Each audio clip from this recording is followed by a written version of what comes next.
반갑습니다. 우리 오늘 로마서 강의 우리 5장입니다.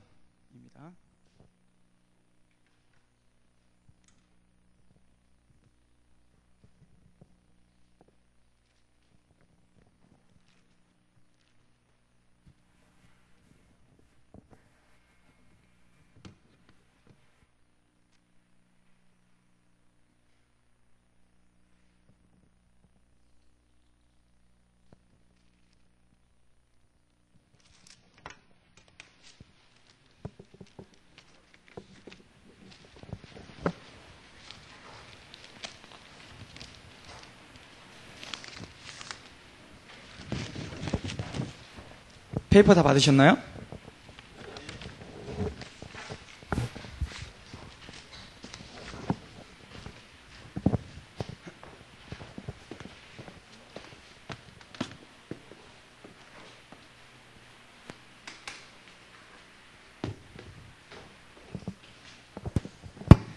자, 우리 5장 12절부터 보겠습니다. 로마서 강의 우리 5장 12절에서 21절까지죠.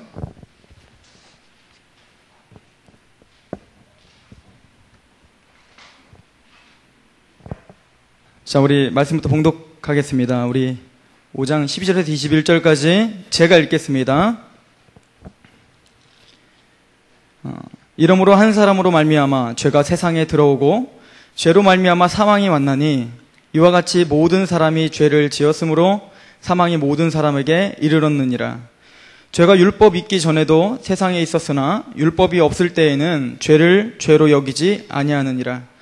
그러나 아담으로부터 모세까지 아담의 범죄와 같은 죄를 짓지 아니한 자들 위에도 사망이 왕노릇하였나니 아담은 오실 자의 표상이라. 그러나 이 은사는 그 범죄와 같지 아니하니 곧 한 사람의 범죄를 인하여 많은 사람이 죽었은즉 더욱 한 사람의 은혜와 또는 한 사람 예수 그리스도의 은혜로 말미암은 선물이 많은 사람에게 넘쳤으리라.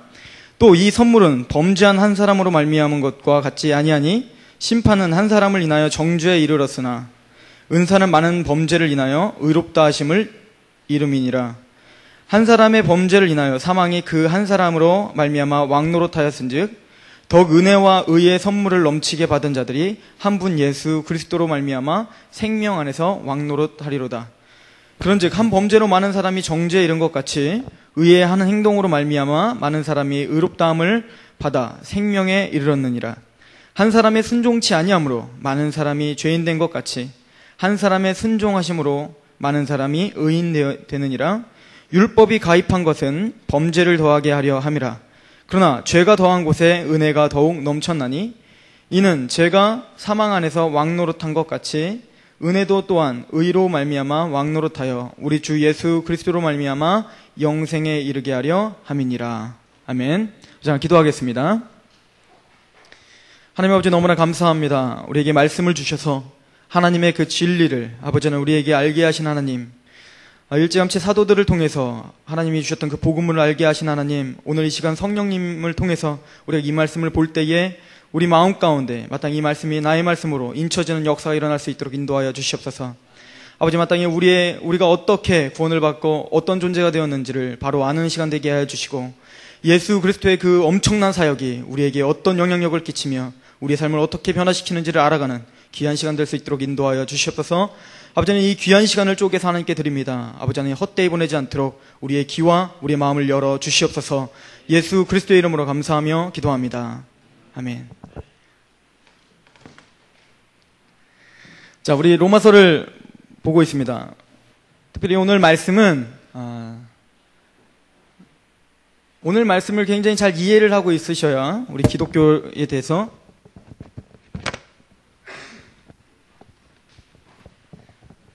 더 한 발자국 더 이해를 더 하실 수 있을 것입니다. 특별히 오늘 말씀은 로마서 5장의 말씀은 아담과 예수 그리스도를 비교를 하고 계십니다. 로마서를 통해서 아담과 예수님을 비교합니다. 그래서 오늘 제목인 것처럼 예수 그리스도를 다시 오실 아담으로, 즉 아담의 표상이 바로 예수님이다, 이렇게 말을 하죠. 그래서 아담이가 등장한 것은 창세기에서 하나님이 아담을 만드시고 첫 번째 사람이죠. 대표성을 띠고 있는 거예요. 아담이라고 하는 이름 자체가 첫 번째 사람의 그 이름이면서 또 사람이라는 용어죠. 즉 사람이라는 뜻이에요. 진짜 아담이라고 하는 그 사람을 하나님 만드셨을 때 이름을 아담, 사람이다, 인간이다 이렇게 이름을 지셨습니다.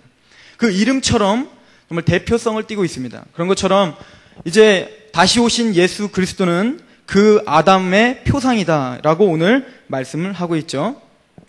그렇다면 다시 오실 그 예수님, 이미 오셨던 예수님, 아담의 왜 표상이 되었는가? 왜 바울은 이렇게 설명을 할 수가 있었는가? 우리 그것을 알아보려고 하는 것입니다.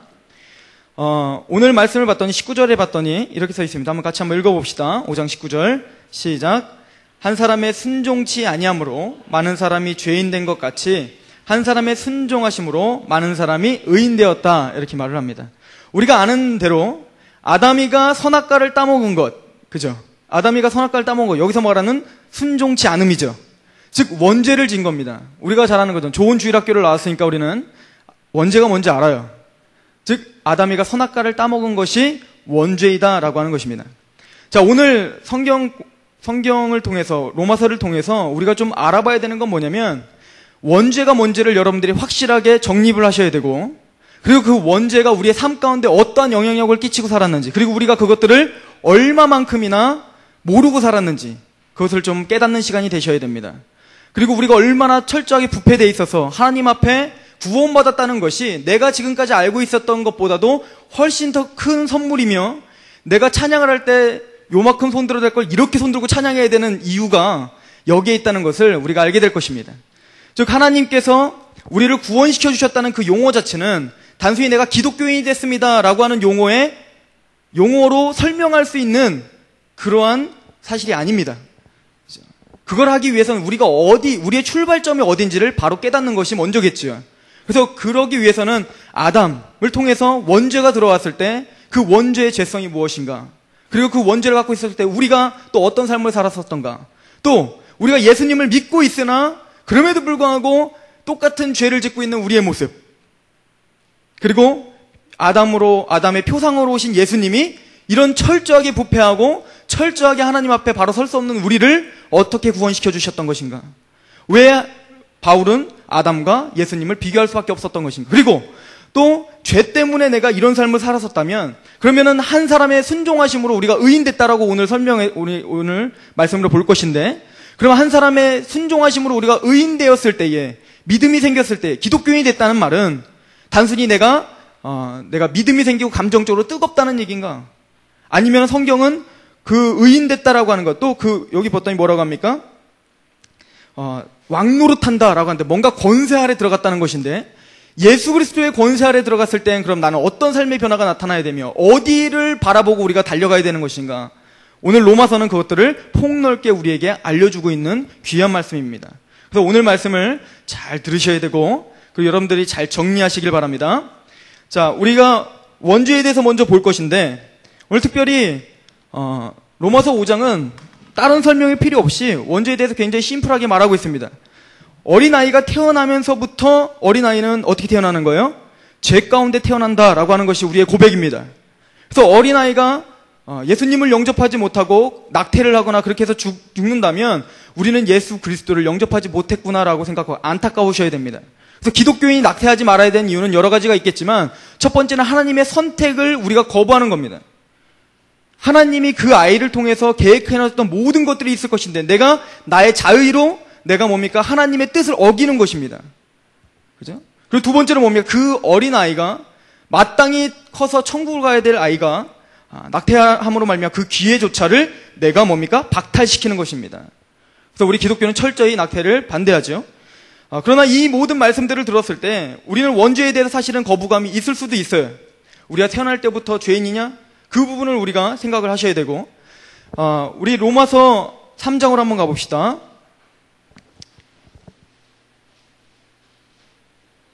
3장 23절은 그래서 이렇게 설명을 하고 있습니다. 같이 한번 봉독해 봅시다. 시작. 모든 사람이 죄를 범하였음에 하나님의 영광에 이르지 못하더니 라고 써 있습니다. 이 한 단어 한 단어의 중심을 잘 잡으십시오. 오늘 봤더니 모든 사람이라고 했어요. 보이십니까? 모든 사람이라고 했습니다. 근데 이 모든 사람이 뭘 범했어요? 죄를 범하였습니다. 그랬더니 어떤 결과가 주어졌죠? 영광에 이르지 못하였다 이렇게 말하고 있습니다. 즉 모든 사람은 죄를 한 명의 열아죄도 없어요. 가톨릭에서는 마리아가 원죄가 없다라고 말합니다. 마리아가 원죄가 없어서 왜? 마리아가 원죄가 왜 없냐? 이렇게 말을 했더니 예수님이 원죄 없이 태어났지 않느냐? 근데 예수님 누구에게서 났어요? 마리아에게서 났지 않느냐? 그러니까 마리아가 원죄가 있으면 예수님도 원죄가 대물림되어야 될 텐데 마리아가 원죄가 없으니까 예수님도 원죄가 없는 것이다. 그래서 마리아를 신격화시키기 위해서 마리아는 원죄가 없다 이렇게 얘기합니다. 그럼 또 우리 개신교에서 이렇게 물어보죠. 아니 그러면 마리아는 그럼 원죄가 어떻게 없던 거냐? 그 엄마 아빠가 그럼 원죄가 또 없는 거냐? 거긴 또 대답을 못하죠. 그러나 성경은 계속적으로 말한 게 뭡니까? 모든 사람이에요. 한 명의 열아자도 없이 뭡니까? 모든 사람은 죄를 범하였다 이렇게 얘기합니다. 우리가 아는 듯이 죄는 두 가지로 말하죠.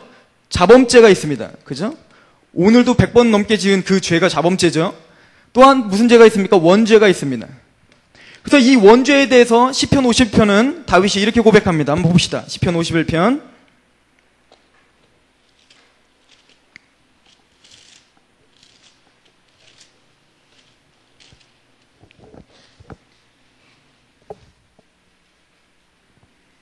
(51편) 5절 한번 봅시다.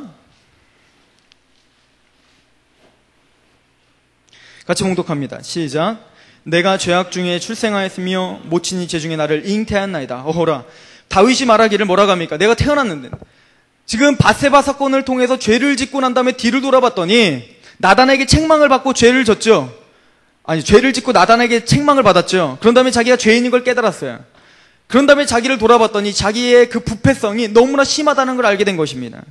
그리고 돌아봤더니 자기는 좀 괜찮은 사람인 줄 알았죠. 지금까지 얼마나 잘 나갔습니까? 다윗은 골리앗을 뭡니까? 믿음으로 뭡니까? 짱돌아 나르다가 그냥 골리앗을 쳐부시는 그런 능력의 사람이었죠. 하나님의 사람이었죠. 근데 자기의 이름을 내기 위해서 그렇게 짱돌을 던진 게 아니었어요. 하나님 만군의 여호와의 군대를 능욕하는 것을 참지 못했던 것입니다. 그죠? 그런 거룩한 분노가 있었던 다윗이었습니다. 그랬던 다윗. 그리고 뭡니까? 사울이 창을 던졌을 때 하나님의 기름 부음 받은 자를 내가 대적할 수 없다라고 말을 하면서 어떻게 합니까? 창을 피하기만 하지 창을 다시 집어서 사울에게 던지지 않죠. 그런 것처럼 순종하는 자였습니다. 하나님의 권위를 인정하는 자였습니다. 그리고 뭡니까? 다윗이 이제는 사울이 죽고 다윗의 왕국이 창대케 되기 시작하면서 모든 전쟁을 믿음으로 승리합니다. 괜찮죠? 근데 그 최고점에 갔을 때 다윗이 죄를 짓습니다. 뭐 어떤 죄입니까? 밧세바와 동침하는, 그죠? 간음하는 사건을 일어나요. 근데 그 간음하는 사건을 보면요, 우리 죄가 얼마만큼 빠르게 확산하는지를 볼 수 있어요. 다윗은 뭐가 처음에 잘못한 겁니까? 간음 자체가 먼저 잘못이 아니라 마땅히 있어야 될 곳에 없던 거예요. 다윗은 마땅히 장군으로서, 그죠? 왕으로서 장군으로서 다윗은 항상 전쟁터에 앞장서서 있었어요. 그런데 뭡니까? 이제 좀 어느 정도 내가 일어났다 싶으니까 어때요? 전쟁에 나가지 않죠. 그러니까 어때요? 늦잠을 자요 또. 그리고는 막 게을러진 거예요 얘가. 그리고는 막 눈을 비비고 나왔겠죠. 나왔더니 이제 할 일 있나? 부하들은 나와서 전쟁하고, 그리고 뭡니까? 할 일 없어서 막 빈둥빈둥 대는데 때마침 밧세바가 목욕하는 걸 보는 거죠. 안목의 정욕이 이제 막 발동하기 시작합니다. 그런데 어떻게 합니까? 그걸 절제하지 못하고 데려오죠. 그런 다음에 임신을 하니까 그걸 무마시키기 위해서 어떻게 하죠? 우리아를 또 살해까지 하죠. 자기가 있어야 될 자리에 없다는 그 첫 발자국이 나중에 살인까지 저지르게 되는 거예요. 근데 놀라운 사실은 살인을 저지르고 이 엄청난 죄를 짓고도 다윗은 자기가 죄를 졌다는 것을 전혀 인식하지 못해요. 이게 사람이에요. 이게 인간이란 말입니다. 오늘 특별히 로마서 5장은 그것을 우리에게 적나라하게 폭로하고 있는 것입니다. 나단이 책망합니다. 많은 포도원을 소유한 사람이 있는데요. 어떤 사람이 포도원 하나 갖고 있는 불쌍한 사람이 있었어요. 근데요, 그 많은 소유 있는 사람이 포도 하나 있는 사람을 뺏었어요. 그래서 다윗이 어떻게 합니까? 누가? 그러잖아요. 그랬더니 나단이 바로 당신이? 그랬더니 다윗이 갑자기 이제 꼬꾸라지면서 회개하며 오늘 시를 쓰는 거죠. 그렇구나. 내가 죄인이었구나. 그러면서 말을 하길 뭐라고 합니까? 오라, 내가 태어날 때부터 아예 죄 중에 태어났구나. 내가 괜찮은 사람인 줄 알고 살았지만 내가 나를 돌아보고 죄를 짓고 나를 돌아보니 나는 여전히 죄 가운데는 죄인이었구나. 그리고는 원죄를 고백하는 것입니다. 우리 모든 사람들에겐 죄가 있습니다. 원죄가 있습니다. 그런데 그 원죄를 인식하지 못하고 사는 거예요. 죄를 짓고도 다윗도 뭡니까? 자기의 죄를 인식하지 못했던 것처럼 모든 사람들은 자기가 죄인인데도 불구하고 원죄를 갖고 있는데도 불구하고 자기가 죄인인 줄을 모르고 사는 거예요. 괜찮은 것처럼 사는 거예요. 만약에 자기가 죄인인 줄 깨달았다면 여기 앉아 있겠죠. 그죠? 우리 에레미야서 19장 봅시다. 17장 봅시다.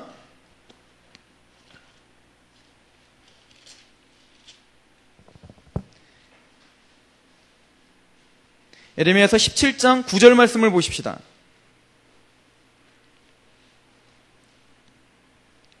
같이 봉독합니다. 시작. 만물보다 거짓되고 심히 부패한 것은 마음이라 누가 능히 이를 알려마는. 그래서 뭐라고 말합니까? 만물보다 심히 부패한 게 뭐래요? 사람의 마음이래요. 제가 가끔 이게 구원론 1단계 할 때 제가 하는 거거든요. 그러니까 잘 들으셔야죠. 뭔 얘기 하려고 그랬어? 만물보다 심히 부패한 것이 뭐라고요? 사람의 마음이죠. 여러분들이 생각할 수 있는 가장 더러운 게 뭐예요? 입으로는 말하지 말고요. 그거를 생각하세요. 하여튼 여러분들이 생각할 수 있는 최고 더러운 것을 생각하세요. 그것도 만물 안에 속해 있는 겁니다. 믿으십니까? 그런데 그것보다 더 더러운 게 바로 여러분들의 마음이요, 나의 마음이라는 거예요. 그런데 뭐라고 말합니까? 누가 능히 이를 알려마는. 모르고 산다는 것입니다. 이걸 알았으면 하나님께 자복했겠죠. 이걸 알았으면 바리새인과 서기관들이 예수님에게 자복했겠죠. 너희들이 본다고 하니 너희들이 소경이요, 너희들이 안 보인다고 하니 너희들이 보는 자다. 믿으십니까? 심령이 가난한 자는 복이 있나니 천국이 저희 것임이니라. 우리가 죄인 걸 철저히 인식할 때만이 하나님께, 예수님께 꼬꾸라질 수 있는 줄 믿습니다. 그때만이 우리가 거듭나는 역사를 체험할 수 있습니다. 자, 그런데 이 엄청난 죄인인 것을 언제부터 시작됐느냐? 이게 로마서는 오늘 그거를 뭐라고 합니까? 아담 때 시작되었다. 이렇게 설명을 해주고 있는 거예요. 그렇다면 아담이가 선악과를 따먹은 것이 원죄인 것인데, 제가 원죄를 생각할 때 세 가지가 궁금한 게 있었어요. 여러분들은 그렇게 생각하는지 모르는지 모르겠지만 저는 그렇게 생각을 했습니다. 첫 번째는 이겁니다. 원죄가 뭐냐? 물론 저랑 들었던 분은 아시는 분이 있겠죠. 복습하세요. 원죄가 뭐냐? 도대체 원죄가 뭔지를 아셔야 됩니다. 아니, 아담이가 선악과 따먹은 게 뭐 이렇게 큰 죄냐 이거예요. 사과인지 벤지 뭔지 모르겠으나 하여튼 선악과야. 선악과 따먹으면 그 안에 독이 들은 것도 아니요, 그걸 먹으면 독이 슉 퍼지는 것도 아닌데, 선악과를 따먹으면 왜 내가 지옥 가냐 이겁니다. 그죠? 그 원죄가 뭔지를 아셔야 철저히 죄가 뭔지 알죠. 두 번째, 내가 따먹었어요? 난 따먹은 역사도 없단 말이에요. 아담이가 따먹었지, 하와가 따먹었지, 내가 따먹었습니까? 도대체 그 죄가 나랑 무슨 상관이냐 이거예요. 세 번째, 그러면 안 믿는 친구들은 지금 원죄 가운데 있다는 얘기 아닙니까? 그러면 안 믿는 그 친구들은 원죄 가운데 있다는 특징이 나타납니까? 그리고 이 특징을 성경은 이야기해주고 있습니까? 우리에게 알려주고 있습니까? 이 세 가지입니다. 이거 말고 또 원죄에 대해서 이렇게 궁금하신 게 있으면은 있으세요? 불안해 있을까봐? 없을 겁니다. 자, 원죄가 뭔지를 우리가 보려고 합니다. 자, 아담이가 태어났어요. 드디어 하나님 만드셨어요. 하나님은 천지를 창조하시고 그리고 에덴 동산을 창설하십니다. 그리고 에덴 동산을 만드시고 하나님은 아담과 하와를 만들었어요. 그죠? 그런데 아담과 하와를 만들었는데 하나님께서는 각종 실과들을 다 이렇게 만들어놨죠. 마음껏 먹어라 이렇게 했어요. 그런데 아담과 하와를 만들어 놓고는 5가지 축복을 합니다. 뭐죠? 생육하고 번성하고 충만하고 정복하고 다스리라. 글자를 왜 썼을까요? 이 5가지 축복을 하는데 이 5가지 축복의 한마디로 이것을 요약하면 뭘까요? 왕권이죠. 저한테 이제 배웠던 사람들이 이제 튀어나오는 거죠. 이제 왕권입니다. 왕권을 갖기 시작한 거예요. 지금 뭡니까? 지금 에덴 동산을 하나님이 창설하시고는 아담에게 뭐예요? 왕권을 주셨다는 얘기예요. 지금 뭐예요? 다스려라. 네 거다 이거예요. 나 너를 위해서 만들었다 이거예요. 하나님께서. 그죠? 그런데 아담이가 이제 다스리기 시작합니다. 아담이는 누구도 대적할 수가 없었어요. 왜요? 왕권을 갖고 있었고 최고의 권력자였습니다. 하나님 다음에 대리자였어요. 그렇기 때문에 오늘날 개들이 우리를 물어요. 감히. 사자가 우리한테 덤벼. 말이 돼요? 아담이가 하나님의 형상이 온전히 있을 때, 죄를 짓기 전에는 왕권이 있었을 때는 감히 사자는 우리한테 덤빌 수가 없지요. 걔는 피조물이고 우리는 피조물을 다스리는 대리자고. 그렇죠? 근데 우리가 지금 사자가 우리한테 덤비는 건 우리가 죄를 졌기 때문에 그런 거예요. 제가 무슨 동화 쓰는 것 같습니까? 이사야서에 봤더니 뭐라고 합니까? 새하늘과 새 땅이 열리면 어떻게 한대요? 어린이가 독사골에 손을 놓고요. 사자가 뒹굴잖아요, 막. 그래서 저랑 같이 동역하는 친구의 소원이 있다고 합니다. 빨리 주님의 나라 가서 사자와 같이 뒹구는 게 꿈이래요. 요즘 좀 바뀌었다고 하더라고요, 결혼하더니. 자, 그런데 하나님께서는 이 아담과 하와에게 한 가지를 명하십니다. 뭐라고 합니까? 동산 중앙에 선악과는 먹지 마. 이렇게 말했어요. 동산 중앙에 선악과만 먹지 말고 나머지는 네가 마음대로 해도 돼. 왜냐면 왕이니까요. 자, 보세요. 지금 아담에게 왕권을 줬으니까 지금 에덴 동산의 왕은 누굽니까? 당연히 아담이죠. 그런데 진짜 왕이 아담이에요? 네. 어디서 대답했어? 하나님이 진짜 왕이시잖아요. 그죠? 그런데 지금 아담이는 정말 왕처럼 행세하고 있습니다. 자기가 따먹고 싶으면 따먹죠. 너 사자해 그럼 사자하죠. 넌 개대라 그럼 개죠. 이름을 자기가 다 마음대로 져줄 수 있었고, 자기가 먹고 싶은 거 먹을 수 있었고, 자유가 있었고, 마음대로 할 수 있었어요. 그런데 유독 하나는 못하는 거예요. 뭐죠? 선악과였죠. 제가 요거를 드라마틱하게 말하면 이런 거겠죠. 제가 아담이에요. 그래서 막 먹고 싶은 거 먹고 마음대로 하고 다니죠. 근데 내가 왕인 줄 알고 답니다. 거들먹거립니다. 그러고 있다가 갑자기 선악과가 해서 요것도 하나 먹어보려고 딱 그랬는데 갑자기 뭐가 생각나요? 먹는 날엔 정령 죽으리라. 하나님이 계속 스피커를 통해서 계속 말한 건 아니겠죠. 한번 명령하시고는 뭡니까? 그거에 대해서는 마음으로 되새기고 그걸 인정하는 것이 아담의 몫이었겠죠. 그런데 뭡니까? 이걸 먹는 날 정령 죽으리라. 그러면서 뭘 볼까요? 선악과를 먹으려고 하다가 그렇지. 사실은 이 에덴 동산의 주인은 내 것이 아니지. 하나님 것이지. 하나님이 진짜 왕이지. 내 인생의 주인은 하나님이시지. 를 인정하는 게 뭡니까? 선악과를 건드리지 않는 거였단 말이에요. 그런데 아담이가 선악과를 건드렸다는 얘기는 뭐예요? 당신은 나의 하나님이 아니지. 내 인생의 주인은 나지. 즉 뭡니까? 하나님께 반역을 했다는 얘기입니다. 내 인생의 주인은 나다. 이것을 선포한 것입니다. 그래서 믿지 않는 사람들의 특징 첫 번째 뭐라고요? 하나님을 인정치 않고 내 인생의 주인은 나다라고 말하는 것입니다. 그래서 뭐랍니다. 예수님 믿어. 하나님 믿자. 하나님 믿고 천국 가야지. 관둬 됐어. 나는 내 주먹을 믿지. 하나님이고 뭐고 그런 뚱그러 잡는 얘기하지 말고 나는 내가 알아서 할 테니까 걱정 말어. 내 인생의 주인은 나야. 그래서 인본주의자들의 시를 보시면 거의 대부분이 이런 거예요. 제가 외우진 못하지만 뭐 이런 내용입니다. 뭐 풍랑이 닥쳐와도 내 인생의 항해는 내가 선장이요. 그래서 풍랑을 헤쳐나가는데 내가 노력해서 내가 이렇게 해가지고 이 엄청난 풍랑을 나의 노력과 후고와 잘 살아보세요. 뭐 이런 거잖아요. 그죠? 지금 뭡니까? 내가 해가지고 뭔가 풍랑과 두려움과 역경을 내가 이기는 것. 이것이 뭡니까? 인간의 어떤 인간 승리요? 이것이 사람들에게 감동을 주는 건 맞잖아요. 맞아요. 감동 받아야지요. 우리도 삶을 그렇게 살아야지요. 그런데 하나님 앞에서도 그렇게 산다는 얘기입니다. 그래서 뭐라고 합니까? 너는 그대로 있으면 지옥 가. 무슨 소리야? 이렇게 돼버리는 거예요. 하나님을 인정치 않는 것입니다. 내 인생의 주인은 당신이 아니라 내 인생의 주인은 바로 나지. 이것을 확고하게 정리하는 것. 이게 바로 원죄 가운데 있는 사람들의 첫 번째 특징입니다. 그런데 오늘 원죄 가운데 있는, 즉 죄를 졌는데 우리가 죄를 짓기 전에 우리가 하나님의 아담에게 이 5가지 축복을 주시면서 하나님이 그 전에 인간을 창조하실 때에 뭐라고 합니까? 인간을 창조해. 우리가 우리 형상대로 짓자 이렇게 말을 하죠. 우리 형상대로 짓자. 남자와 여자를 창조하자 이렇게 말을 하는데 하나님이 인간을 만드실 때 뭘로 만드십니까? 하나님의 형상대로 만드십니다. 하나님의 형상이 뭘까요? 뭔 소리입니까? 제가 이렇게 실수를 하셔야 여러분들도 마음 편하게 좀 이렇게 들을 수 있죠. 창세기 5장을 봅시다. 창세기 5장. 우리가 죄인이라 그래요. 이렇게 실수하는 것도. 창세기 5장 1절 한번 보십시다.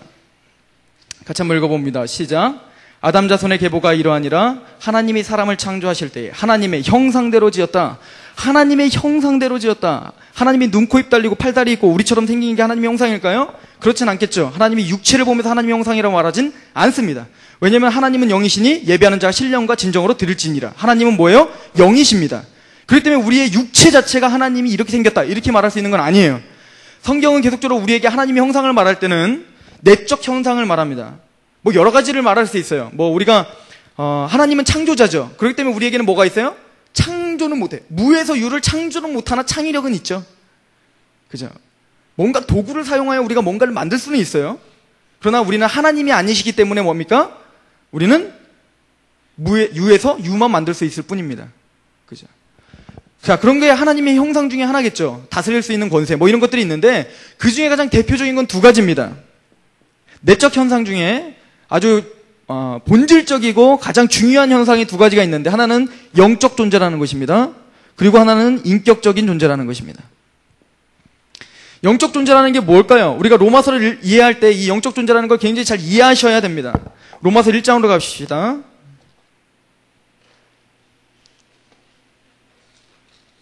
로마서 1장 18절입니다. 하나님의 진노가 불의로 진리를 막는 사람의 모든 경건치 않음과, 역시나 딱 떠져 있네요. 신기하네. 경건치 않음과 불의에 대하여 하늘로 쫓아 나타나나니 이는 하나님을 알만한 것이 저희 속에 보임이라. 하나님께서 이를 저희에게 보이셨느니라. 창세로부터 그의 보이지 아니하는 것들 곧 그의 영원하신 능력과 신성이 그 만드신 만물에 분명히 보여 알게 되나니 그러므로 저희가 뭐하지 못하니라? 핑계치 못하니라. 믿지 않는 사람들이 이렇게 되겠죠. 예수님 이제 마지막 심판대 앞에 섰을 때에 이제는 지옥하고 천국하고 나눠져 있습니다. 예수님 믿으면 천국이고 안 믿으면 어디예요? 지옥이잖아요. 그러니까 안 믿는 사람들은 하나님 앞에 뭐라고 핑계댈까요? 하나님 억울합니다. 나는 하나님이 있었는지 몰랐습니다. 만약에 하나님이 나에게 나 여기 있다라고 한번 음성이라도 내려주던가 아니면은 구름으로 통해서 하나님이 친히 오시는 게 어려우시면 구름으로라도 나 여기 있다 이렇게라도 한번 사인이라도 해줬다면 나는 하나님 믿었을 것입니다. 그런데 하나님은 한 번도 나에게 나 여기 있다라고 말한 적도 없고 들려준 적도 없고 보여준 적도 없습니다. 난 억울합니다 라고 핑계 될까요? 안 될까요? 되겠죠. 안 믿는 사람들의 믿지 않는 첫 번째 이유는 뭐예요? 안 보이니까 못 믿겠다는 거예요. 안 들리니까 못 믿겠다는 거예요. 그러나 성경은 말합니다. 핑계치 못한다 이거예요. 마지막 심판 때에는 불의로 진노가 불의로 진리를 막는 사람들에게는 뭡니까? 심판이 닥칠 것인데 그것에 대해서 도대체가 누구도 핑계치 못할 거라네요. 그 이유는 뭐죠? 창세로부터 그의 보이지 아니하는 것들 곧 그의 영원하신 능력과 신성이 그 만드신 만물에 분명히 뭐예요? 보여 알게 되기 때문에 그렇습니다. 하나님을 알만한 것을 다 넣어줬다는 거예요. 만물 안에. 즉 여러분들이 자연 만물을 통해서 그 모든 것들을 통해서 하나님이 계시구나. 하나님이 창조자구나. 하나님은 계셔서 이 모든 것들을 만들었구나. 이렇게 힌트를 주셨다는 얘기입니다. 예를 들어서 이런 거랑 비슷한 거죠. 여러분들은 시계를 한 번도 못 봤어. 지금까지 시계를 못 보고 살았다고 한번 생각해 보세요. 근데 여러분들이 시계를 못 보고 살았는데 갑자기 이상한 게 이런 게 떨어져 있는 거예요. 시계가 떨어져 있었죠. 그걸 바라보더니 여러분들은 그렇게 생각하는 것입니다. 이야, 이 시계는 시계인지 모르죠. 이걸 보면서 뭐라고 할까요? 도대체가 이거는 누가 어떻게 만들어졌을까? 자연이 이걸 어떻게 이게 몇백만 년이 걸렸을까? 이게 만들어질 때 이거는 모든 바람과 무슨 풍파와 무슨 폭발과 이런 것으로 인해서 이게 만들어졌겠지? 그렇다면 이거는 어떻게 만들어졌고 몇백만 년이 걸렸을까? 이렇게 생각할까요? 아니에요. 봤더니 뭡니까? 째깍째깍 뭔가 가요. 이게 뭔지 모르게 처음 보는 거지만 뭔가 정교해요. 그걸 뜯어봤더니 뭡니까? 굉장히 복잡한 톱니바퀴가 막 굴러가는 거예요. 그리고 정확한 뭔가 규칙이 있고 굉장히 복잡한 겁니다. 그걸 보면서 여러분들은 온전한 정신이 있으면 뭐라고 생각할까요? 내가 이거 뭔지는 모르겠는데 이거 누가 만드는 거야? 이거 어디다 쓰는 거지? 라고 생각하겠죠. 그런데 그 시계보다 더 정교하고도 뭡니까? 더 복잡스러운 이 전 우주까지 가지 말고 여러분들의 육체만 보세요. 여러분들의 인체만 보십시오. 얼마나 정교하고 얼마나 계획성이 있게 움직이고 그죠? 그런 것들을 통해서 보면 하나님의 보이지 않는 능력과 신성이 다 우리 안에 있는 거예요. 그래서 인체를 보면 볼수록 뭡니까? 탄성이 나오는 거죠. 어떻게 이렇게 만들어졌지? 이렇게 만들어지는 거죠. 제가 제주도를 갔더니 제주도를 갔더니 바위 이름들이 많더라고요. 작년에 우리 사역자회를 제주도를 갔는데 그 막 뭐 별바위가 다 있어요. 뭐 선녀바위, 먼바위 뭐 이렇게 있어요. 선녀바위께 모르겠어요. 근데 그 바위들이 있는데 봤더니 자, 저거는 무슨 바위래요. 예를 들어 선녀바위래요. 그래서 제가 봤죠. 선녀 같아요? 뭘 선녀 같아요? 그냥 돌 같은데. 근데 봤더니 뭐 요거는 설명을 해줘요. 저거는 머리고 저건 팔이고 저건 다리고 이렇게 생긴 거. 저건 뒷모습이에요. 앞에 갔더니 아닌데 이쪽에서 봐야 돼요. 그런데 그거 만들어지는데 몇 년 걸렸대? 모른대요. 몇천 년이 걸렸는지 몇만 년이 걸렸는지 모르겠는데 이 모든 풍파와 모든 바람과 이런 것들을 통해서 자연의 신비로 만들어진 게 저거래요. 그것도 하나 그렇게 못 만드는데 자연이 여러분들이 이렇게 정교한 인체를 만드는데 그러니까 진화론자는 어떻게 해요? 하여튼 길어야 돼 뭔가. 그래야지 우연이라도 뭔가 부딪혀갖고 뭔가 만들어지죠. 근데 성경은 말하고 있는 것입니다. 그렇게 자꾸 머리 싸매서 너무 힘들게 살지 말고 모든 만물 안에 하나님이 나를 알만한 것을 다 넣어주었다라고 오늘 성경에 선포합니다. 그런데 그것들을 우리가 인지할 수 있는 능력이 모든 사람들에겐 있는데 그 이유가 뭔가 19절입니다. 한번 읽어봅시다. 시작. 이는 하나님을 알만한 것이 저희 속에 보임이라. 하나님께서 이를 저희에게 보이셨느니라. 모든 사람들 안에는 하나님을 알만한 것들을 다 넣어줬다는 거예요. 지금 뭐죠? 보이지 않는 세계가 아닌 보이지 않는 무엇인가가 있을 것 같은 있을 것 같잖아요. 막 그런 어떤 여지를 우리에게 남겨두셨다는 것입니다. 이게 뭡니까? 영이 하는 역할이라는 거예요.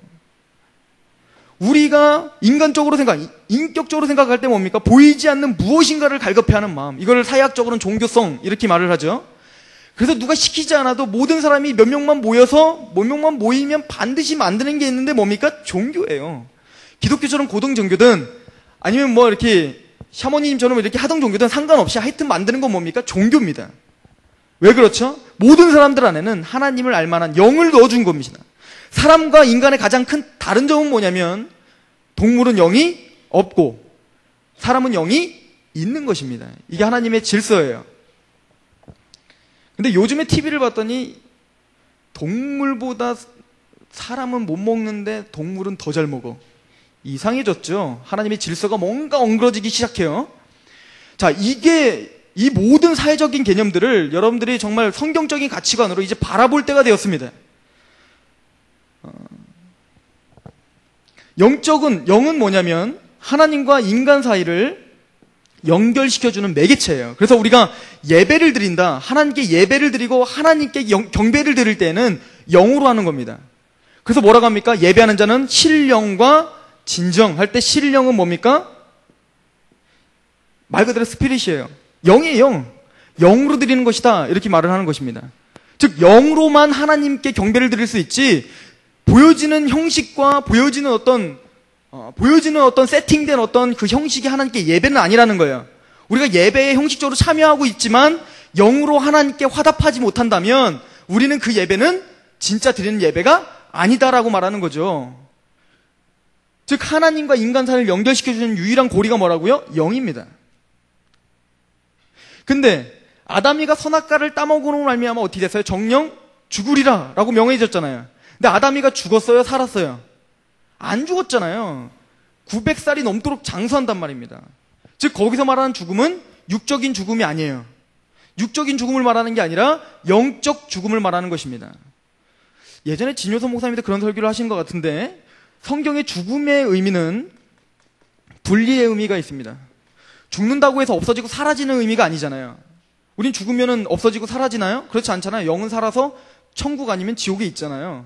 그런 것처럼 죽음의 의미는 없어지고 사라진다는 의미가 아니라 분리의 의미가 있는데 사람은 3번 분리됩니다. 즉 3번 죽습니다.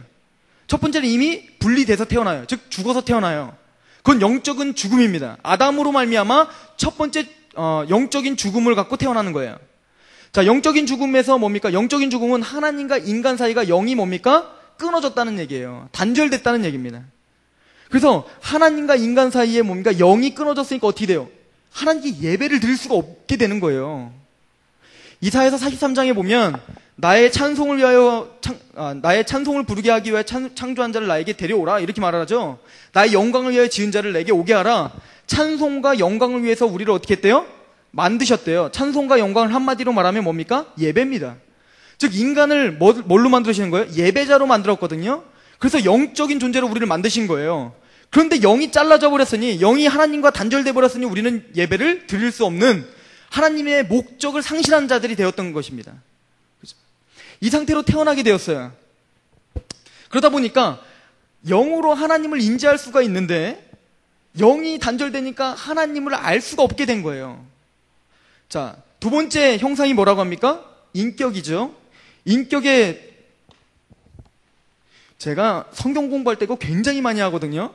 그래서 웬만하면 설교 시간 안 하려고 굉장히 노력하는데, 그러니까 요번에 잘 들으셔야 돼요. 이제는 안 할 거예요, 설교 시간에는. 자, 인격은 세 가지를 말합니다. 뭐죠?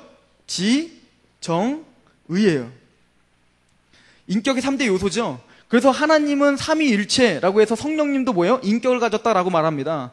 성령님을 왜 인격을 가졌다라고 말하죠? 성경에는 성령님이 사람이 뭐 이렇게 뭐 돌아다니고 뭐 이런 얘기 별로 없는 것 같은데 왜 우리는 성령님을 인격으로 믿습니까?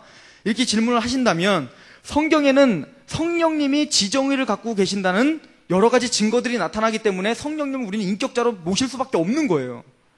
왜죠? 성령님이 지를 갖고 계시죠? 생각할 수 있는 능력을 갖고 계신다고 성경은 말합니다. 뭐라고 하죠? 인간의 그 깊은 것들은 뭡니까? 인간의 영이 아는 것처럼 하나님의 깊은 것은 하나님의 영이 통달하신다라고 말합니다. 즉 성령님께서만이 뭡니까? 하나님의 깊은 것들 통달하시고 아신다는 얘기예요. 어떤 지적 능력이 있으신 거죠. 두 번째는 뭡니까? 정. 우리가 빌바를 알지 못했을 때 말할 수 없는 탄식으로 우리를 위하여 성령님이 어떻게 하십니까? 탄식하시는 탄식도 하세요. 사랑하시고 탄식하시고 슬퍼하시고 기뻐하시고 이거 성령님이 다 하신다는 얘기입니다. 즉 정이 있지요. 세 번째 의지가 있어요. 고린도전서 12장에 보면 은사들을 나눠주는데 성령님이 자기의 뜻대로 은사를 어떻게 합니까? 나눠주시죠. 즉 성령님의 의지가 있죠. 그래서 성령님은 자유의지와 모든 지정의를 갖고 계신 정말 인격적인 하나님이시구나라고 우리는 고백할 수밖에 없는 것입니다. 아멘? 자, 그런 것처럼 인격은 뭡니까? 지정의를 갖고 있는 거예요. 즉 아담이가 처음에 하나님의 형상대로 창조받았을 때 영이 어때요? 연결돼 있죠, 하나님의 배. 그러니까 하나님을 알 수 있는 어떤 정보들이 들어올 거 아닙니까? 그런데 아담이가 그러면은 온전한 인격이 있으니까 어떻게 될까요? 하나님을 알겠죠. 100% 하나님을 알겠죠. 우리처럼 오늘 성경 공부를 하고 하나님은 살아계십니다 이렇게 막 외치고 막 따지고 이렇게 묻고 성경 공부하고 이렇지 않아도 아담이는 딱 만들어지자마자 하나님은 살아계셔. 하나님은 창조자야. 하나님은 나를 사랑하시는 분이야. 이거 알았을까요? 몰랐을까요? 알았겠죠. 왜요? 영이 하나님과 온전한 지금 흐름이 오고 가니까 당연히 지식적인 것이 뭡니까? 인격적인 거 하나님을 100% 알아보는 거예요. 하나님을 알아보니까 어때요? 이 정은 당연히 하나님을 사랑할 수밖에 없죠. 그분밖에 없죠. 하나님을 사랑하니까 어때요? 그 사랑하는 하나님을 찬양할 수밖에 없겠고 또 하나님의 말씀대로 살 수밖에 없겠죠. 그리고 의지는 어때요? 하나님의 말씀대로 사는 의지가 자연스럽게 발동하는 거예요. 이때는 아담이가 좋아하는 거 하면 그게 뭡니까? 예배죠. 그래서 아담이는 제사를 드리고 형식적인 예배가 없어도 아담이는 에덴 동산에서 죄짓기 전에는 온전한 예배자였죠. 형식이 없어도 그 사람은 예배자예요. 왜죠?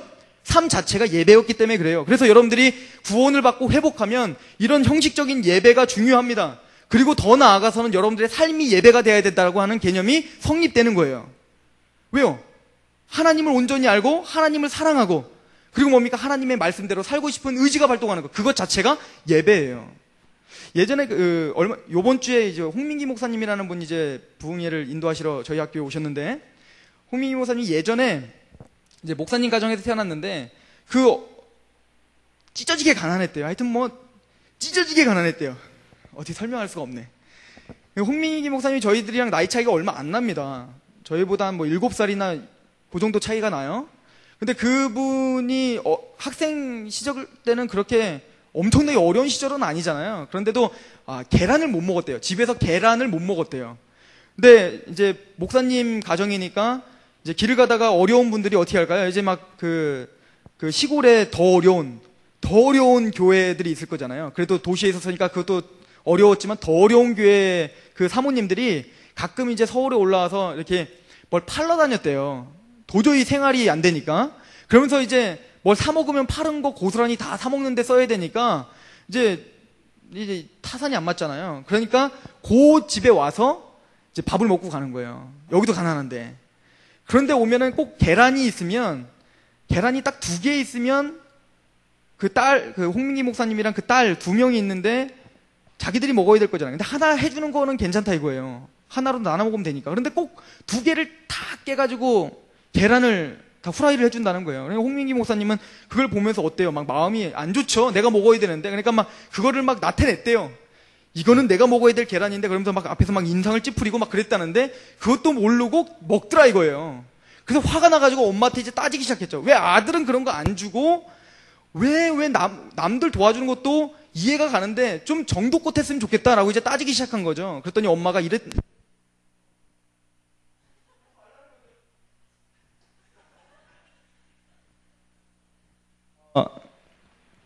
그 어머님이 이랬다는 거예요. 민기야,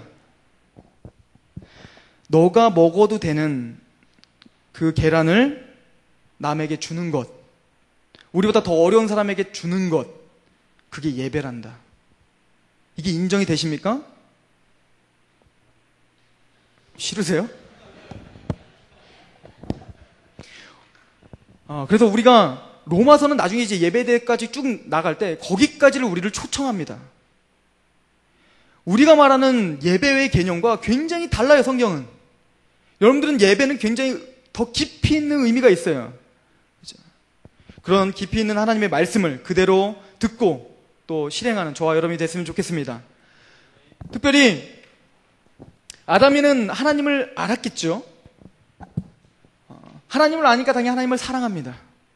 그러니까 당연히 하는 것마다 하나님의 말씀에 딱딱 부합되는 삶을 살겠죠. 당연한 거예요. 우리도 사랑하는 사람이 생기면 이 사람이 뭘 좋아할까? 이 사람이 하고 싶은 대로 나도 따라가고 싶은 그런 마음이 들잖아요. 그죠? 사랑한다고 말하면서 내 마음대로 하려고 하는 건 사랑이 아니에요. 그래서 사랑하는 하나님 가운데 하나님 말씀대로 살려고 하는 의지가 발동하기 시작하는 것입니다. 그런데 영이 하나님과 어떻게 됐어요? 고장나기 시작했죠. 단절됐죠. 그랬더니 뭐가 제일 먼저 고장나겠어요? 지가 고장나는 겁니다. 하나님을 몰라보기 시작하는 거예요. 하나님을 사랑할 수 없죠. 하나님을 몰라보니까. 그러니까 어떻게 돼요? 정은 하나님을 당연히 사랑할 수가 없게 되는 것입니다. 그랬더니 당연히 의지는 어떨까요? 하나님을 사랑하지 않으니까 당연히 하나님 말씀대로 사는 건 나와 상관이 없죠. 이제는 뭡니까? 하나님을 사랑하는 그 자리에 나를 집어넣는 겁니다. 나. 그래서 누구를 사랑하게 돼요? 나를 사랑하게 되는 거예요. 사단이가 우리들에게 유혹을 할 때는 인간들아, 나 사단을 사랑해라 이렇게 유혹하지 않죠. 너가 하나님같이 되리라. 꼭 우리 편 들어주는 것처럼 한단 말이에요. 너를 사랑해야지 라고 말하는 거예요. 그래서 사단은 계속적으로 나를 사랑하게 합니다. 나. 그러니까 어떻게 될게요? 나를 사랑하니까 어때요? 내 의지는 내 욕심대로 살아가는 이기적인 존재가 됐습니다. 자, 원자에 있는 사람 2번째 특징이 나타났네요. 뭐죠? 이기적입니다. 그래서 사람은 태어날 때부터 이기적으로 태어나는 거예요. 가끔은 저한테 물어봅니다. 전사님, 지금 막 태어난 갓난 아이들 얼마나 티 없이 맑고 깨끗하고 참 순수하고 그럽니까? 근데 그 아이들이 죄가 있다고요? 그 아이들이 죽으면 지옥 간다고요? 왜 그렇죠? 제가 아동부 전도사를 딱 하니까 이해가 가더라고요. 성경에서 말하는 것이. 아이들은 결코 착하지 않습니다. 진짜 안 착해요. 제가 첫 번째 사역지에서 이제 사역을 할 때 아동부, 이제 거기는 뭐 유치부에서부터 6학년까지 다 맡아야 되니까 유치원 애들이나 얘네들은 얼마나 뭔가 자기들이 뭔가 갖고 있는데 그거 조금만 잠깐 필요해서 잠깐 가져오면 울기 시작합니다. 그죠? 더 어리면 어떻게 되는 줄 아십니까? 지 거 아니야. 내 거를 갖고 내가 알아서 먹고 내가 하고 있는데 괜히 그게 지 거라고 울어요. 더 어리면 하여튼 다 자기 거야. 그래서 저는 아동부를 안 합니다. 저는 감당이 안 돼요. 아무튼 죄인이에요. 그래서 어린아이도 태어날 때부터 뭡니까? 이기적으로 태어나는 거예요. 어린아이 때부터 뭡니까? 뭔가 내가 살고자 하는 열망과 욕심과 내 것을 쟁취하고자 하고 태어나요.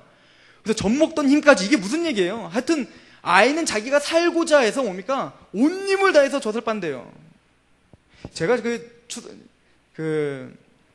저번에 설날에 이제 내려갔는데 저희 이제 큰 누님이 아이가 이제 2명이에요. 이제 요번에 낳은 아이가 있는데 그 아이를 이제 막 저쪽에서 이제 모유를 수유하러 이제 들어갔어요. 그런 다음에 저는 갑자기 저희 누나가 깍 막 소리를 지르는 거예요. 막 그러더니 이게 아들이니까 때릴 수는 없고 막 그러는 거예요. 그래서 막 달려와서 무슨 일이냐 그랬더니 이 애기가 젖을 막 모유를 수유하다가 다 떨어진 게지 이쪽이. 그러면은 말을 해야지. 엄마 다 떨어지니까 이쪽으로 옮겨주세요. 이렇게 해야 되는데 얘는 그걸 꽉 깨물은 거예요. 안 나오니까 승질이 나니까. 그러니까 남 배려해 주는 거 이런 게 없는 거야. 애기는 당연하죠. 우리처럼 세련되게 좀 죄 짓는 방법을 몰라서 그렇지 아이들도 우리처럼 뭡니까? 욕심 가지고 사는 거예요. 이기적으로 사는 거예요. 우리처럼 죄 지을 방법이 뭔지 몰라서 그렇지 아이는 태어날 때부터 뭡니까? 이기적으로 태어나는 것입니다. 자기가 살고자 하는 그 본능 하나만을 가지고 태어나는 거예요. 인정되십니까? 그래서 이기적입니다. 즉 뭡니까? 내 욕심대로 살아가는 사람이 됩니다. 이걸 성경에서 뭐라고 하는지 보십시다. 우리 에베소서 4장.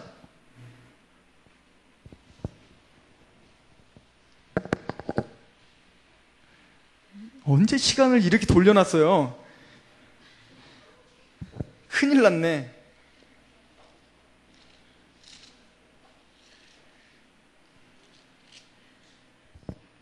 근데 진짜 중요합니다. 다음 주부터는 일찍 끝나요. 오늘이 원래 힘들어요. 자, 우리 4장.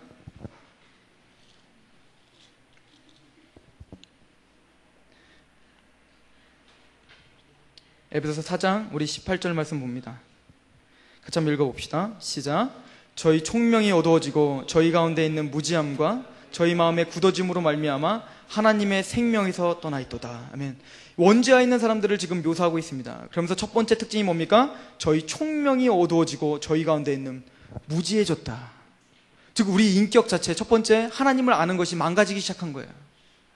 영적인 어떤 그 존재에 대해서 하나님에 대해서 무지해지기 시작한 거예요. 그랬더니 마음은 어떻게 됐다고 합니까? 저희 마음이 굳어졌다. 하나님을 사랑하지 못합니다. 이스라엘 백성들은 그래서 이스라엘 백성들을 향해서는 뭐라고 선포하냐면 목이 곧은 백성이 되었다. 이렇게 말을 합니다. 즉 하나님의 역사를 보고도 하나님께 감사치도 못하고 하나님께 뭡니까? 영광을 돌리지도 못하는 그러한 이스라엘 백성들, 목이 곧은 백성이다. 즉 우리를 향해서 뭐라고 합니까? 마음이 굳어졌다. 이렇게 이야기합니다. 하나님을 사랑하지 못하는 거예요. 하나님을 말할 때 하나님께 경배도 못 드리는 것입니다. 이걸 뭐라면 생명에서 떠나있도다. 이게 영적인 죽음의 상태다. 이렇게 이야기합니다. 그래서 예수님께서 뭐라고 합니까? 그 제자에게 너는 날 따라와. 그랬더니 그 제자가 뭐라고 하죠? 나 저기 우리 아버지 장사만 지내고 따를게요. 그랬더니 예수님이 뭐라고 합니까? 죽은 자는 죽은 자로 장사케 하고 너는 나를 따라야 돼. 무슨 얘기죠? 죽은 사람이 어떻게 죽은 사람을 장사해요? 지금 육적으로는 살아있으나 예수님이 보시기에는 뭡니까? 죽어있는 상태라는 것입니다. 즉 영적 죽음의 상태라는 것이죠. 이 상태에서는 하나님께 경배를 드릴 수 없고 하나님께 예배를 드릴 수 없고 감사할 수도 없는 지경이에요. 단지 이렇게만 행동합니다. 한번 보십시다. 19절입니다. 시작. 저희가 감각 없는 자들이 되어 방탕에 방임하여 모든 더러운 것을 욕심대로 행하는 이기적인 존재가 되어버린 것입니다. 이게 사람의 지금의 형국이요 형편이다. 이렇게 이야기를 하고 있습니다. 그래서 하나님을 사랑할 수 없죠. 자, 로마서로 갑시다. 이제 로마서 1장을 가보세요.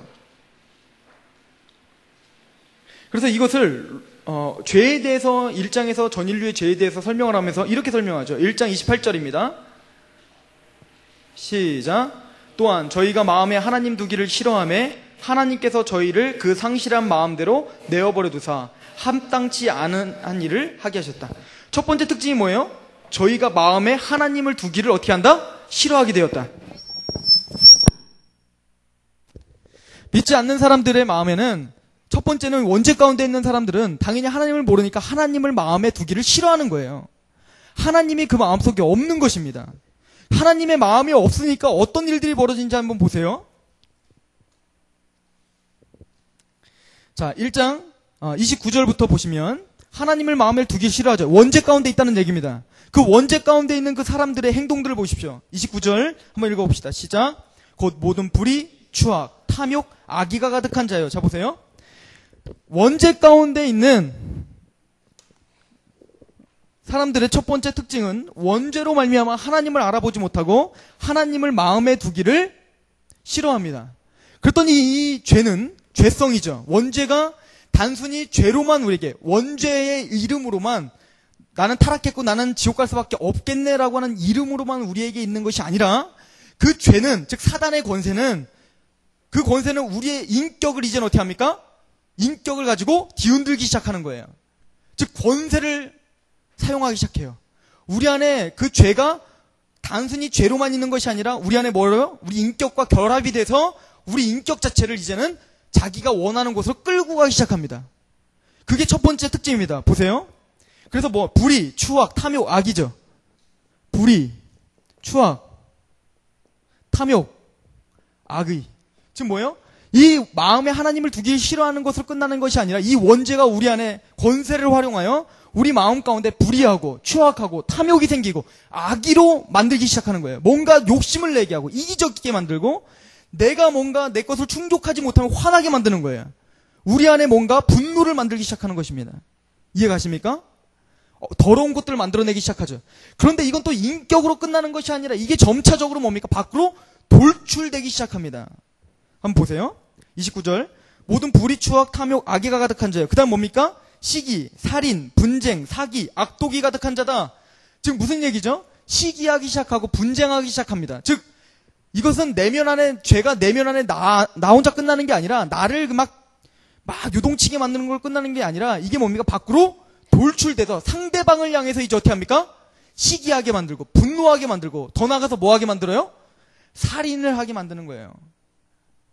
즉 이 시작점은, 살인의 시작점은 뭡니까? 원죄의 근원이 있고 그리고 그 원죄가 우리 안에서 뭡니까? 인격과 결합되어 우리를 완전히 이렇게 하나님의 뜻이 아닌 자기의 뜻으로 끌고 가는 형국이 돼버린 것입니다. 예수님이 뭐라고 합니까? 살인한 자만 살인죄가 아니라 형제를 미워한 게 이미 살인죄다. 왜요? 하나님은 형식적인 어떤 그런 겉모습만 보는 게 아니라 그 심장을 꿰뚫기 때문에 그렇습니다. 우리의 심장이 그 부패한 것들을 하나님 보시고 있기 때문에 그래요.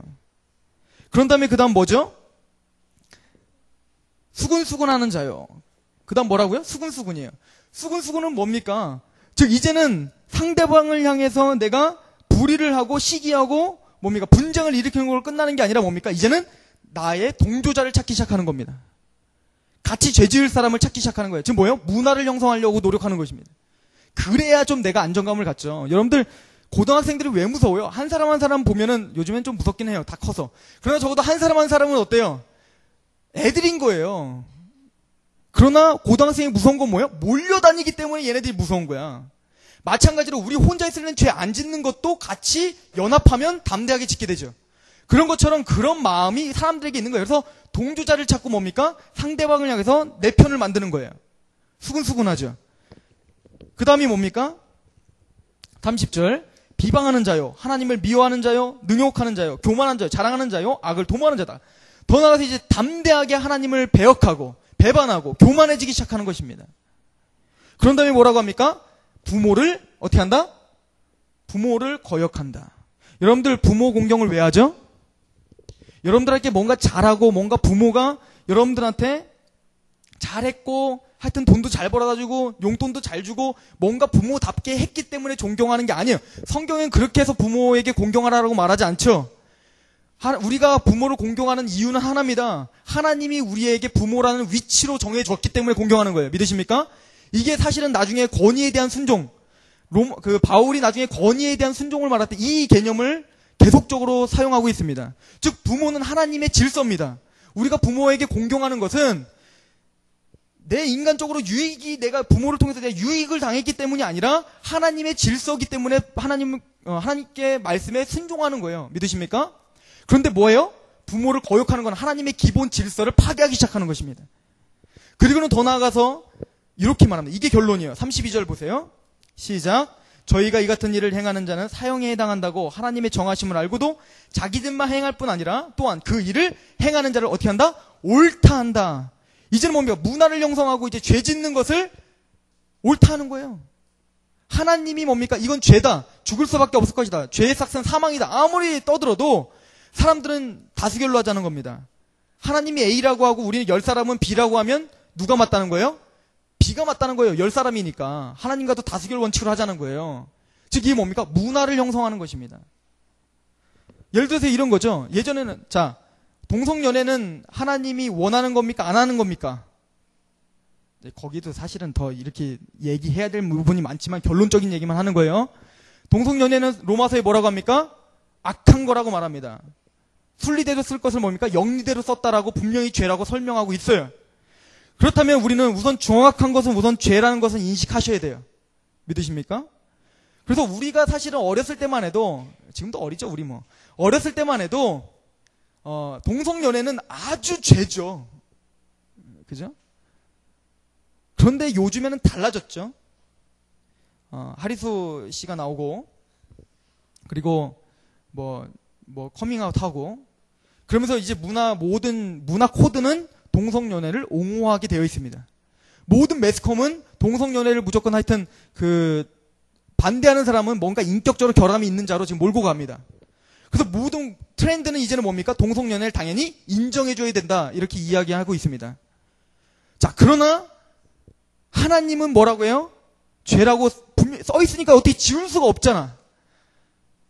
그런데 우리는 뭡니까? 그 트렌드를 따라가는 거예요. 에베소서 2장을 가봅시다.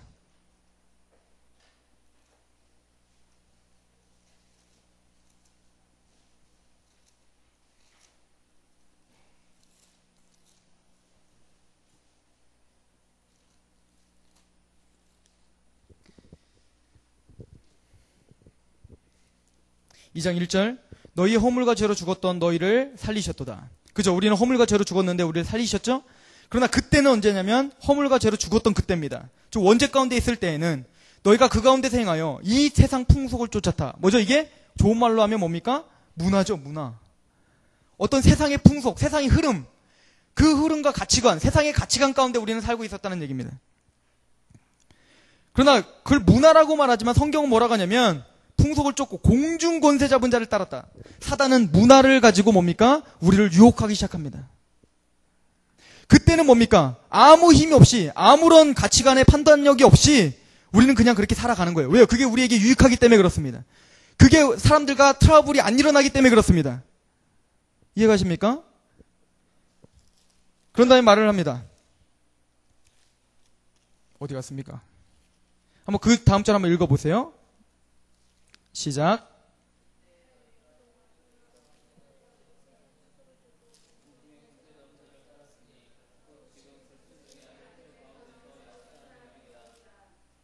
그 다음 절이요.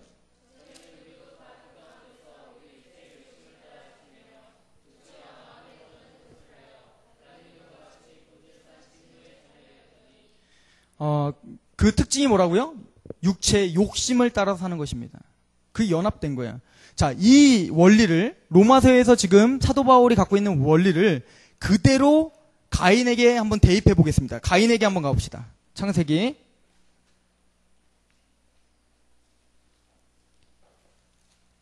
4장으로 갑니다.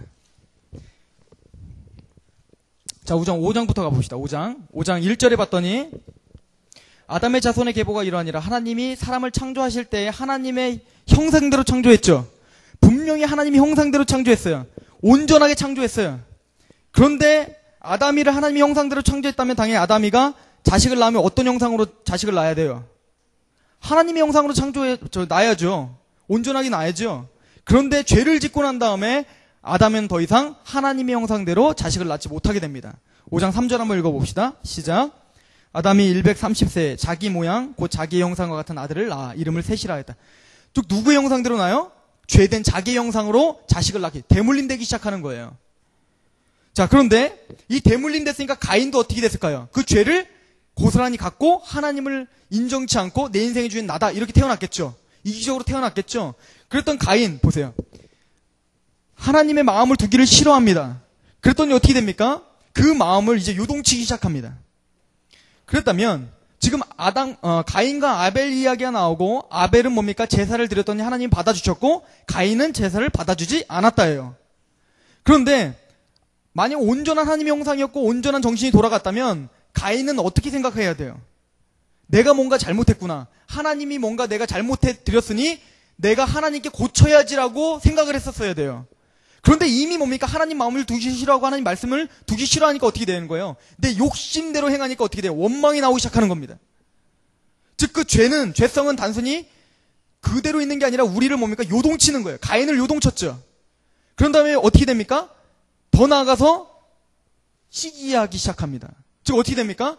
형제인 아벨, 하나님과 관계가 지금 잘못되니까 어떻게 돼요? 형제인 아벨에게 지금 그 불똥이 튀죠. 그래서 뭡니까? 형제를 미워하기 시작하고 그게 더 나아가서 어떻게 해요? 살인까지 저지르는 거예요. 그래서 구원받은 사람은 예수님이 두 가지 율법 뭐라고 합니까? 하나님 사랑, 이웃 사랑이에요. 즉 하나님과 관계가 어긋나면 이웃과의 관계도 어긋나기 때문에 거꾸로 돌아가면 어떻게 될까요? 하나님과 관계가 올바로 되고 구원받으면 당연히 보여지는 형제도 사랑하게 된다는 개념이 기독교적 개념입니다. 자, 그러니까 살인을 저지르죠? 근데 이 살인을 저지르기 전에 하나님이 가인에게 하는 얘기가 있어요. 한번 보세요. 4장 7절입니다. 4장 7절 시작. 내가 선을 행하면 어찌 낯을 들지 못하겠느냐. 선을 행치 아니하면 죄가 문에 엎드리느니라. 죄의 소원은 내게 있으나 너는 죄를 다스리라. 무슨 얘기죠? 죄의 소원은 누구에게 있다? 가인에게 있다는 말이 뭐예요? 그 죄는 너를 가만두지 않겠다는 거예요. 죄는 너를 계속 요동치고 너를 죄짓게 만들고 뭔가 너의 안에 있는 그 죄는 너를 가만두지 않을 것이다. 역동적으로 너에게 움직일 것이다. 그러나 너는 어떻게 하라? 그 죄를 다스려야 된다라고 말합니다. 죄를 짓지 말라고 말해요. 하나님이 뭡니까? 다시 한번 경고를 주시는 거죠. 이 말 끝나자마자 살인 저지르는 거예요. 무슨 얘기죠? 가인은 이제 그걸 제어할 수 있는 능력이 없는 것입니다.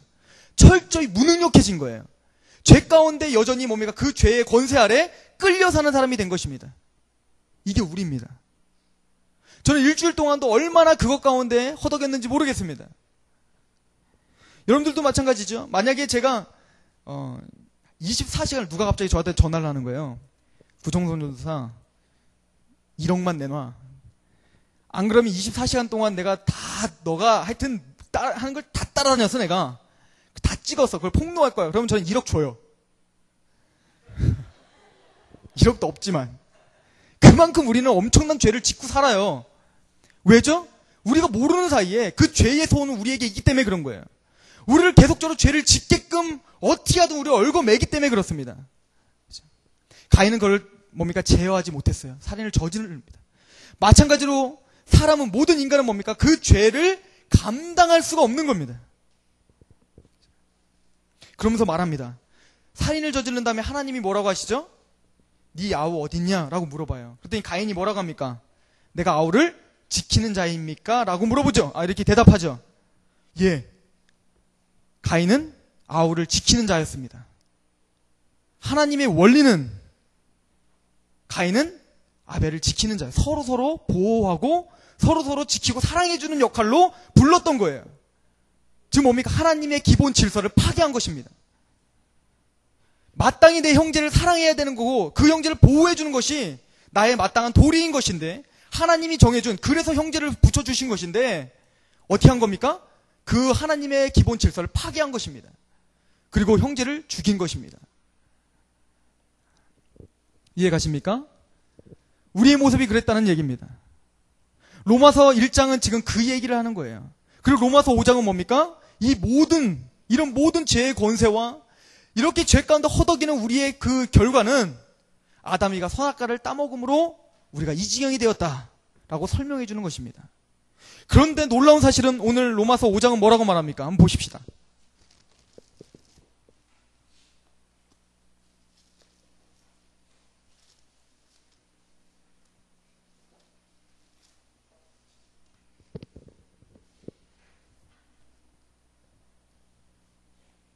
(19절) 한번 읽어보겠습니다. 5장 19절 시작. 한 사람의 순종치 아니함으로 많은 사람이 죄인 된 것 같이 한 사람의 순종하심으로 많은 사람이 의인 되었다. 이렇게 이야기합니다. 우리가 한 사람의 순종하심으로 말미암아 우리가 뭐가 되었다? 의인 되었다. 얘기는 나중에 더 구체적으로 하도록 하겠습니다. 아무튼 우리가 예수님의 그 행하심으로 십자가 부활의 사건, 그 모든 것을 통해서 우리가 뭐가 됐다는 거예요? 의인 되었다. 고린도후서 5장 21절에 봤더니 뭡니까? 죄를 모르신, 죄가 없으신 하나님께서 우리를 대신하여 죄를 삼으신 것은, 즉 십자가에 우리 죄를 정하신 것은 우리에게 하나님의 의가 되게 하려 하심이니라. 이렇게 약속을 하시고 계십니다. 즉 하나님의 의로운 순종하심으로 우리가 뭐가 된 거예요? 의인 되었다. 아담 한 사람이 범죄함으로 모든 사람이 죄인 된 것처럼, 그래서 표상인 거죠. 예수님이 아담의 표상이 된 것이죠. 그래서 예수님의 한 사람의 순종하심으로 우리가 모두가 다 뭐가 되었다? 의인 되었다. 그런데 지금 알아보자. 여러분들이 이제 중점적으로 바라봐야 될 게 어디 있냐면, 지금 그 원죄로 말미암아 아담의 그 불순종함으로 말미암아 이러한 결과가 이뤄진 어떤 권세가 발휘됐죠. 마찬가지로 예수님의 의로운 행동으로 여러분들이 믿음이 생기고 의인이 되고 하나님의 백성이 되었다면, 이제는 반대적으로 그 죄가 왕노릇한 것처럼 의가 여러분들 안에 어떻게 된다는 거예요? 왕노릇한다는 얘기입니다. 이거를 베드로 사도는 이렇게 얘기합니다. 마지막으로 이것만 찾아봅시다. 우리 베드로전서, 고린도전서입니다. 고린도전서 15장으로 갑시다. 베드로 후서입니다. 베드로 후서 1장.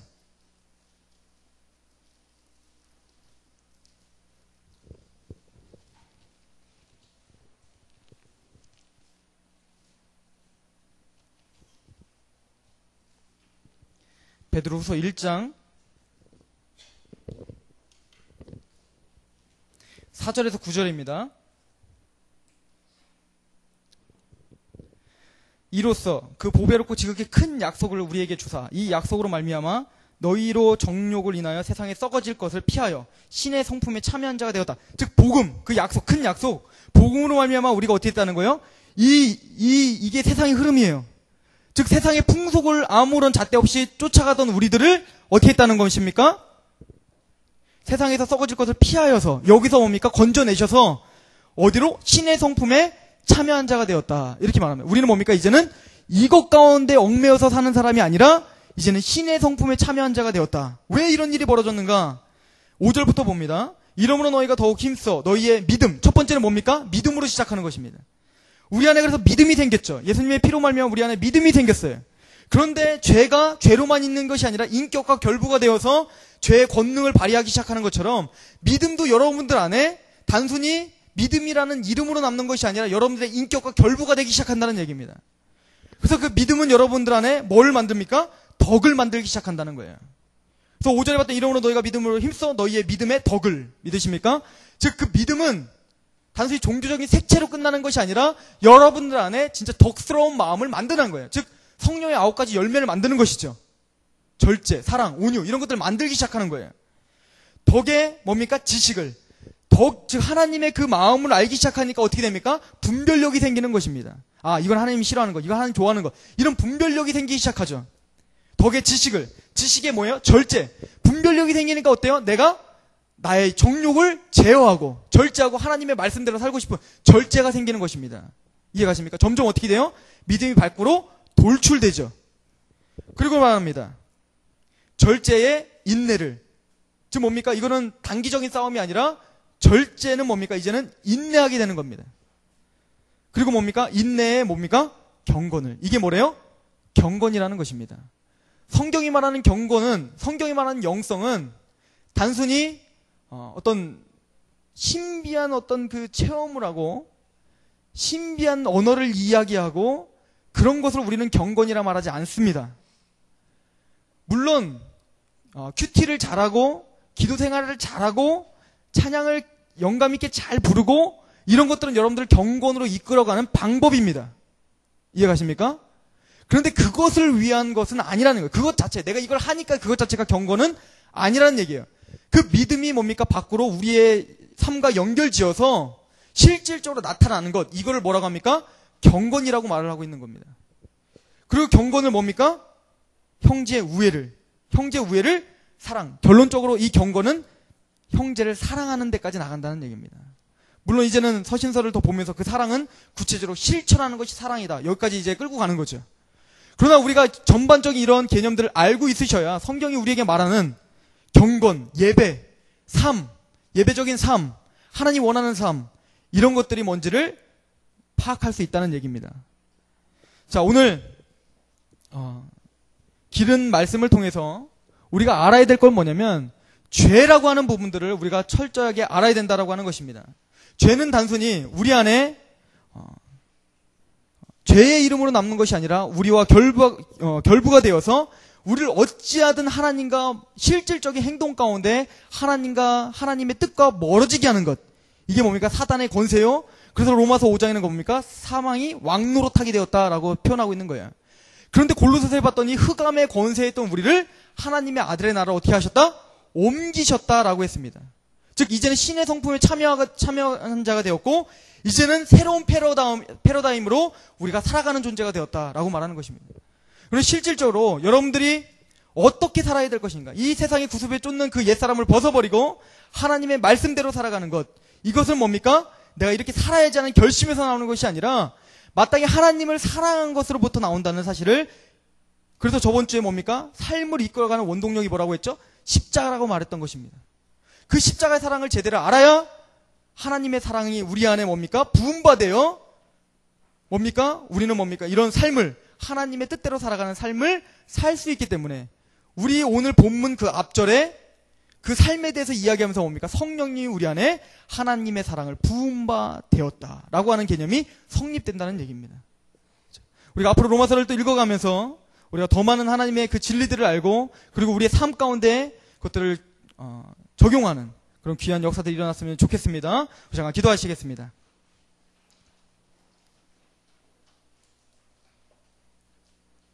우리 잠깐 이렇게 기도합시다.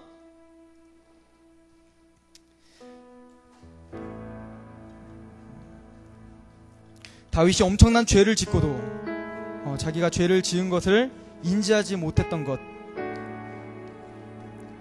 그만큼 우리는 철저하게 타락했고 철저하게 무능력한 자가 되었다라고 하는 것입니다.